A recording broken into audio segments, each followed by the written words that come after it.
I'm Sarah, and I've been married to Tom for over 30 years now. We have 2 sons, Jack and Mike. Tom always had a good job, so I decided to be a housewife and focus on raising our boys. It wasn't always easy, but I loved every minute of it. Jack, our eldest, was always a joy. From the moment he was born, we had a special connection. He was a curious kid, always asking questions and eager to learn. Mike, on the other hand, was a different story. Don't get me wrong, I love both my sons equally, but Mike was always more challenging. Tom doted on him from day one, which I think might have been part of the problem. Tom, you can't give him everything he wants, I'd say.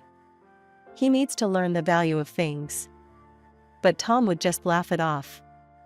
Oh, Sarah, he's just a kid. Let him enjoy his childhood. As the boys grew older, the differences between them became more apparent. Jack was always responsible, doing his homework without being asked and helping around the house. Mike, well, he was more interested in having fun. When it came time for college, Jack chose a good state school. He worked hard, got scholarships, and was determined to make it on his own. He moved into a small apartment near campus and got a part-time job to cover his expenses. Mike, however, had different plans. He announced one day at dinner that he'd been accepted into Westfield University, the most prestigious and expensive college in the neighboring city. "That's great, son," Tom exclaimed, beaming with pride. I was more cautious. "Mike, honey, that's a very expensive school." "Are you sure?" "Mom, don't worry about it," Mike interrupted. "Dad said he'd take care of it, right, Dad?" Tom nodded, and I felt a knot form in my stomach. I knew this wasn't going to end well, but I hoped I was wrong. I really, really hoped I was wrong. As Mike settled into his new life at Westfield University, I couldn't shake off a nagging feeling of unease. He rarely called home, and when he did, the conversations were brief and vague. Tom didn't seem concerned, but I couldn't help worrying. "He's just busy with his studies," Tom would say whenever I brought it up. "College is a big adjustment." I tried to believe him, but something didn't feel right. One day, after months of minimal contact, I decided to take matters into my own hands. I was going to visit Mike without telling him I was coming. When I finally arrived at the campus, I headed straight to the dean's office. The receptionist looked at me oddly when I asked about Mike's academic performance. "I'm sorry, Mrs. Thompson, but Michael hasn't been a student here for over a year," she said gently. My world spun. What? There must be some mistake. "He's been here for almost 2 years." The dean, hearing the commotion, came out of his office. "Mrs. Thompson, I'm afraid it's true. Michael was asked to leave due to poor academic performance. We sent a letter home." I felt sick. All those tuition payments, all those times Mike had assured us everything was fine, it had all been a lie. In a daze, I drove to the apartment Tom and I had been paying for. The scene that greeted me when I opened the door with the spare key was worse than I could have imagined. The place was a mess, empty bottles, pizza boxes, and clothes strewn everywhere. And there, in the middle of it all, was Mike, passed out on the couch with 2 girls I'd never seen before. "Michael Thomas Thompson!" I shouted, my voice shaking with anger and disappointment. Mike jolted awake, his eyes widening in shock when he saw me. "Mom? What the hell are you doing here?" "I think the better question is, what the hell are you doing?" I shot back. "You've been lying to us for over a year." The girls, looking embarrassed, quickly gathered their things and left. Mike sat up, running his hands through his messy hair. "Look, Mom, I can explain." "Explain what?" "How you've been wasting our money. How you've been living it up while we thought you were studying." We argued for hours. Mike tried to justify his actions, but I wasn't having it. In the end, I told him I was cutting off his allowance and that he needed to come home. "Fine," he spat. "I'll come home. But I'm telling Dad my side of the story first." I dreaded the confrontation with Tom, but I knew it had to happen. The drive home was tense, with Mike sulking in the passenger seat. When we got home, Tom was waiting. Mike immediately launched into his version of events, painting himself as the victim of an education system that didn't understand him. To my dismay, Tom seemed to buy it. "Son, it's okay," he said, putting his arm around Mike. "College isn't for everyone. You're just trying to find your place in the world." I couldn't believe what I was hearing. "Tom, are you serious? He lied to us for over a year." But Tom wouldn't hear it. He insisted on continuing to support Mike, saying he just needed time to figure things out. 5 years passed, and the stark contrast between our sons only grew more apparent. Jack, our eldest, was thriving. He had graduated college with honors and immediately landed a job at a respected marketing firm. His dedication and hard work were paying off, and he was quickly climbing the corporate ladder. I remember the day he called to tell us about his promotion to junior executive. His voice was filled with excitement and pride. "Mom, Dad, I did it. I got the promotion." "That's wonderful, honey," I exclaimed, my heart swelling with pride. "We're so proud of you." Mike, on the other hand, was still finding himself. Over the years, he'd bounced from job to job, never staying in one place for more than a few months. Tom always managed to find him new positions through his business connections, but it never lasted. I tried to intervene, to push Mike towards independence, but my efforts were always rebuffed. "Mom, you just don't get it," Mike would snap. "I'm not like Jack. I can't just settle for any boring office job." It was during this time that Jack met Emily. She was smart, kind, and hardworking, a perfect match for our son. When Jack told us they were getting married, I was overjoyed. "We're planning the wedding ourselves," Jack explained over dinner one night. "We've been saving up, and we want to do it our way." "Are you sure you don't need any help?" Tom asked. "We could contribute." "No, Dad," Jack said firmly. "We appreciate the offer, but we've got this covered." The wedding was beautiful in its simplicity. Jack and Emily had planned every detail meticulously, and their love for each other was evident in every aspect of the ceremony. It was at the reception that Mike dropped his bombshell. "So," he said, sidling up to Tom and me, champagne glass in hand, "I think it's about time I settled down too. I met this girl, Tiffany. We're getting married." A week later, we met Tiffany. She was pretty in a flashy sort of way, with bleached blonde hair and long, manicured nails. But there was something in her eyes that made me uneasy, a calculating look that didn't sit well with me. "It's so nice to finally meet you," Tiffany gushed, her voice syrupy sweet. "Mikey has told me so much about you both." As the evening wore on, it became clear that Tiffany had expensive tastes. She kept dropping hints about designer brands and luxury vacations. When the topic of the wedding came up, my worst fears were confirmed. "We're thinking a destination wedding in the Maldives," Mike announced. "Nothing but the best for my girl." I opened my mouth to object, but Tom beat me to it. "Of course," he said warmly. "Anything for my son's happiness." As Mike and Tiffany left that night, I turned to Tom, my voice low and angry. "Are you out of your mind? We can't afford a wedding like that." Tom waved off my concerns. "Don't worry, Sarah. I'll figure something out. Mike deserves a nice wedding too." But the expenses didn't stop with the wedding. Soon after they returned from their honeymoon, Mike and Tiffany were at our door again. "Dad," Mike began, his voice serious. "Tiffany and I have been talking, and we think it's time we got our own place." I held my breath, waiting for Tom's response. To my horror, he didn't even hesitate. "Of course, son. What did you have in mind?" Tiffany piped up, her eyes gleaming. "We found the perfect apartment in Westview Towers. It's a bit pricey, but it's just what we need to start our life together." Westview Towers. The most expensive apartment complex in the city. I couldn't believe what I was hearing. "And of course," Mike added, "we'll need some help with the monthly expenses until I get my business off the ground." I couldn't stay silent any longer. "Your business?" What business?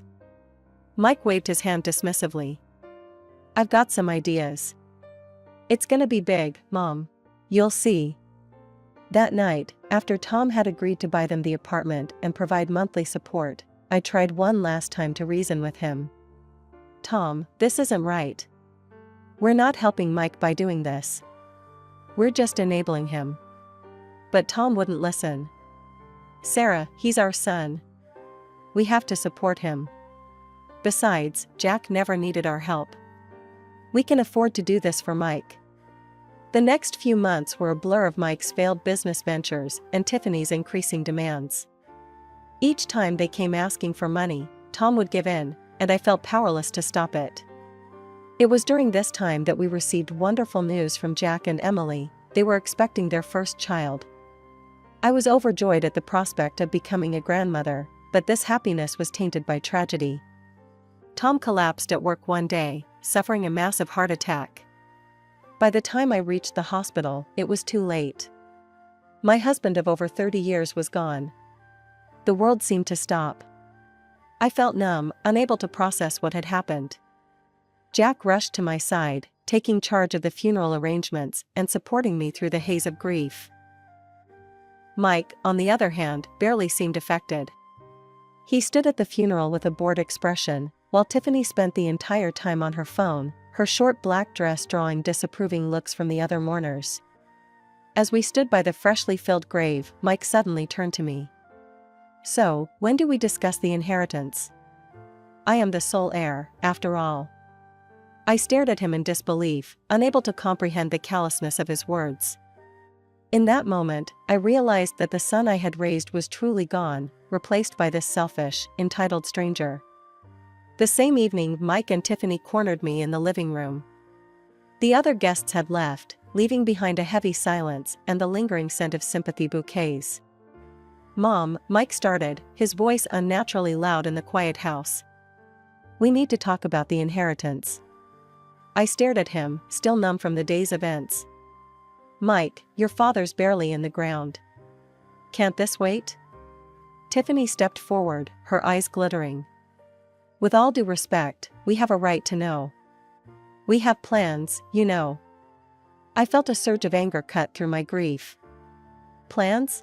What plans could be so important that you need to discuss this now? I need time to grieve, to sort things out. Tiffany's face twisted into an ugly sneer. Time? What you need is to face reality, old woman. This house, everything in it, it's all ours now. I couldn't believe what I was hearing. Excuse me? She sauntered around the room, running her fingers over the furniture. Oh yes, I had big plans for this place. Most of this old junk will have to go, of course. I felt like I was in some sort of twisted nightmare. I am not going anywhere, I said firmly. This is my home, and while I'm alive, I'll be the one deciding what happens to it. Tiffany laughed, a cold, cruel sound. Well, at your age, that won't be for long, will it? I recoiled as if I'd been slapped. Before I could respond, Jack's voice cut through the tension. That's enough, he said, stepping into the room. I hadn't even realized he was still in the house. You should both be ashamed of yourselves. Mike turned to his brother, his face flushing. Stay out of this, Jack. It's none of your business. It became my business when you started harassing our mother on the day of our father's funeral, Jack shot back. He turned to me, his voice softening. Mom, I've been thinking. I want you to know that I'm giving up my share of the inheritance to Mike. I gasped, and Mike's eyes widened in surprise. Jack continued. And Mom, I think you should do the same. Trust me on this. I stared at him, confused. What was he thinking? But as I looked into his eyes, I saw a silent plea. Despite my bewilderment, I found myself nodding. All right, I said slowly. If that's what you think is best, I'll do the same. Mike and Tiffany exchanged gleeful looks. We'll go to the notary in a couple of days to make it official, Jack said firmly. For now, I think you two should leave. Mom needs rest. As Mike and Tiffany left, celebrating their perceived victory, I turned to Jack. "What are you doing?" I whispered. He squeezed my hand. "Trust me, Mom. I'll explain everything soon. For now, pack your things. You're coming to stay with Emily and me for a while." As I packed a small bag, my mind was reeling. I was leaving the home I'd shared with Tom for over 3 decades, giving up my inheritance to a son who seemed to care more about money than his own mother. The drive to Jack and Emily's house was quiet. I sat in the passenger seat, my mind swirling with questions I couldn't bring myself to ask. Jack seemed lost in thought, his knuckles wide on the steering wheel. When we arrived, Emily greeted us at the door. Her pregnant belly was more prominent now, and despite my turmoil, I felt a flutter of joy at the sight. "Oh, Sarah," she said, pulling me into a gentle hug. "I'm so sorry about all of this. Come in, I've made up the guest room for you."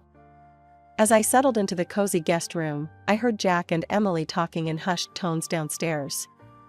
I wanted answers, but exhaustion overtook me, and I fell into a fitful sleep. The next morning, I found Jack in the kitchen, nursing a cup of coffee. I took a deep breath, bracing myself. "All right, Jack. What's going on? Why did you ask me to give up the inheritance?" Jack sighed heavily. "Mom, there's something you need to know. A few weeks before Dad died, he called me to his office. He confessed something to me." My heart raced. "What did he say?" "Dad was in debt, Mom. Serious debt," Jack said, his voice low. "He'd taken out loans to pay for Mike's wedding, the apartment, everything. And he'd used the house as collateral." I felt the blood drain from my face. "What? But, how? Why didn't he tell me?" Jack shook his head. "He was ashamed, I think. He realized too late that he'd made a mistake enabling Mike for so long. But by then, it was too deep." I sat back, stunned. All those years of indulging Mike, of giving in to his every whim, it had cost us everything. "So, when Mike inherits?"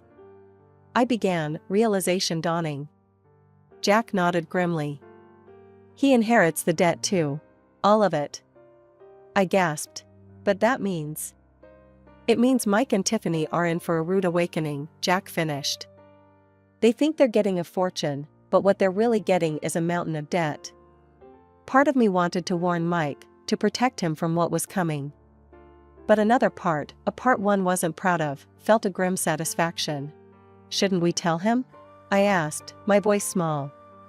Jack shook his head. "No, Mom. It's time Mike faced the consequences of his actions. Dad protected him for too long. This is his wake-up call." I nodded slowly, understanding the wisdom in Jack's words.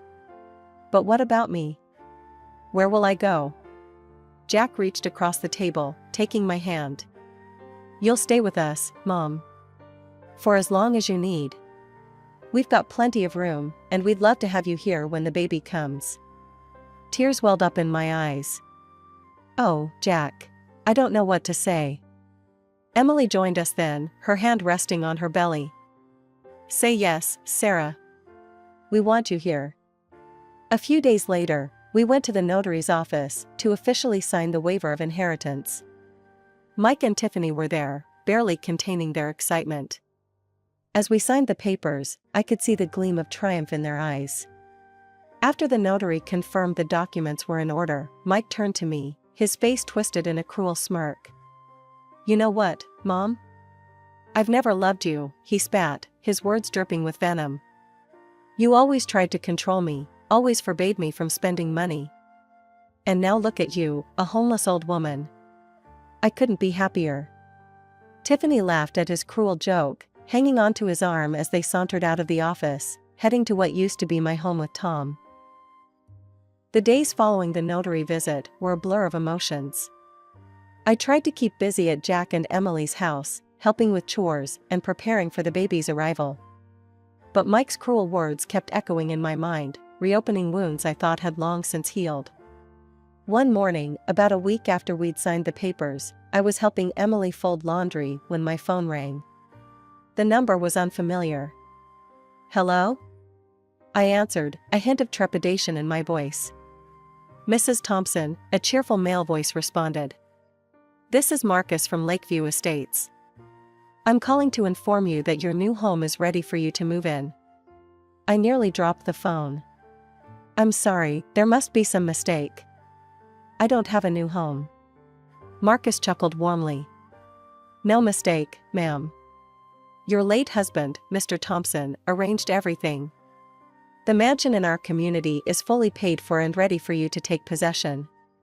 As Marcus explained further, I felt my knees go weak. Emily rushed to my side, concern etched on her face. Sarah? What is it? What's wrong? She asked, helping me to a chair. I relayed Marcus's words, my voice shaking with disbelief. Tom had secretly invested in a beautiful home for me, separate from all his other assets. He'd made sure I would be taken care of, no matter what. Jack came home early that day, and we drove to Lakeview Estates together. As we pulled up to the address Marcus had given us, I gasped. The house, no, mansion, was stunning. It stood proudly in an elite gated community, surrounded by manicured lawns and stately trees. Marcus met us at the door, beaming as he handed me the keys. Welcome home, Mrs. Thompson. Your husband wanted to make sure you had everything you needed. As we toured the house, I was overwhelmed by Tom's thoughtfulness. Every detail had been carefully considered, from the fully equipped kitchen to the cozy library filled with my favorite books. There was even a nursery, ready for visits from my future grandchild. Oh, Tom, I whispered, tears streaming down my face. You always knew how to take care of me. A few days after settling into my new mansion, I was packing some remaining belongings at Jack's house. Suddenly, the front door burst open with a bang. Mike stormed in, his hair disheveled and his eyes wild. Tiffany trailed behind him, her face a mask of fury. Mom. Jack. You lying, cheating bastards. Mike yelled, his face red with rage. I stood up, my heart racing. Mike, Tiffany, please calm down. What's going on? Mike thrust the papers in my face. Creditors came to the house, Dad's house. They're demanding payment of all these debts I knew nothing about. They say since I'm Dad's sole heir, I've inherited all his debts along with the property. Tiffany chimed in, her voice shrill, they're threatening to take the house if we don't pay up immediately. Mike continued, his voice a mix of anger and desperation. I checked Dad's accounts. There's no money, Mom. Nothing. He was supposed to have savings, but it's all gone. Where is it?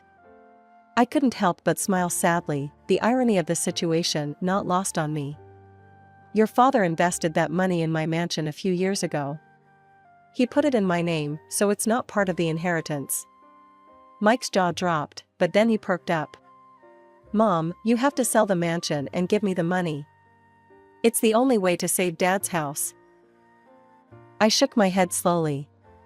I'm sorry, Mike, but I can't do that. The mansion is mine, legally and rightfully. Why don't you sell the apartment your father bought for you? No. Mike shouted. We're counting on rental income from that place. There has to be another way. I spread my hands, feeling a strange mix of sadness and vindication. I'm afraid there isn't, Mike. This isn't my problem to solve anymore. Then, remembering his cruel words from the notary's office, I couldn't resist adding, tell me, how does it feel to ask for help from a homeless old woman? Mike's face flushed an even deeper red, his fists clenching at his sides. For a moment, I thought he might lash out physically. But before he could react, Jack stepped between us. His voice was calm but firm as he said, that's enough. You've made your choices. Now you have to live with the consequences. Get out of my house. With a firm hand, Jack escorted Mike and Tiffany to the door, closing it behind them with a definitive click. As I settled into my new life at Lakeview Estates, I couldn't help but feel a profound sense of gratitude towards Tom. The community was everything Marcus had promised and more. Elegant homes lined the streets, each surrounded by meticulously maintained gardens. My neighbors were friendly and welcoming, and I soon found myself part of a vibrant social circle. One of the best features of my new home was its proximity to a top-notch medical clinic. Given my age, it was comforting to know that excellent healthcare was just a stone's throw away. One sunny afternoon, as I was tending to my rose bushes, I received a call from my old friend, Margaret. After exchanging pleasantries, she hesitated, her voice taking on a more serious tone. "Sarah, I thought you should know. I've heard some news about Mike and Tiffany." I paused, my heart skipping a beat. "What kind of news, Margaret?" She sighed heavily, before continuing. "Well, it seems they've had to sell both the house and the apartment to pay off their debts. They've moved into a small, cheap rental on the other side of town." I absorbed this information silently, a mix of emotions washing over me. Margaret wasn't finished. "There's more, Sarah. Tiffany, she's left Mike. Apparently, she couldn't handle the downgrade in lifestyle. And Mike, well, he's had to get a job. He's working as a salesman at a local electronics store now." I thanked Margaret for letting me know, and sat down on a nearby bench, my mind reeling. Part of me felt a twinge of satisfaction that Mike was finally facing the consequences of his actions, but another part, the mother in me, ached for his pain. As the weeks went by, I heard more snippets about Mike's new life. He was struggling, but for the first time, he was standing on his own 2 feet. There were moments when I was tempted to reach out, to offer help, but I resisted. This was a journey Mike needed to make on his own. My own life, meanwhile, was filled with joy. Jack, Emily, and their newborn daughter, Lily, visited often. The sound of Lily's laughter echoing through the halls of my new home was a balm to my soul. One particularly memorable afternoon, as we sat on the patio watching Lily crawl on a blanket, Jack turned to me with a serious expression. "Mom, I've been thinking about Mike," he said cautiously. I nodded, encouraging him to continue. "I ran into him at the grocery store last week. He looked different. Humbled, I guess. He asked about you. I told him you were doing well. That you missed him. Was that okay?" I reached out and squeezed Jack's hand. "It was perfect, honey. Thank you." As I watched Emily scoop up Lily, peppering her chubby cheeks with kisses, I felt a sense of peace wash over me. Life had taken unexpected turns, bringing both pain and joy. But sitting here, surrounded by the love of my family, I knew that everything would be all right. Everything would be all right.